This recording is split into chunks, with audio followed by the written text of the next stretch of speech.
Okie dokie. Let's see if I can do this fast enough to fit it up on on Twitter. Size-wise.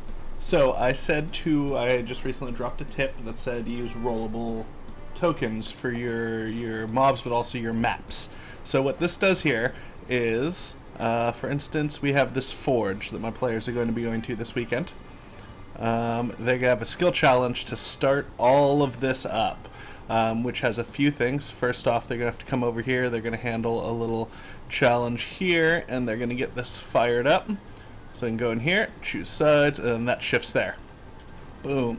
Now they know that's fired up. Another thing that happens with this is once that fills up, this is actually running into some lava pipes.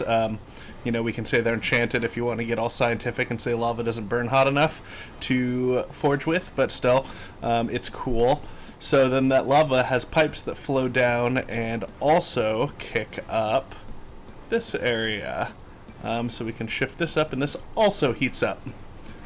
Then they're going to have to pour into the delivery system. When that happens, this also pours metal into there. I actually should probably have this one have an empty-ish one, but I don't right now. So at that point it would click back up and would probably roll back to do kind of like that thing. And that's where we would end up. So how do you do that? It's actually quite simple.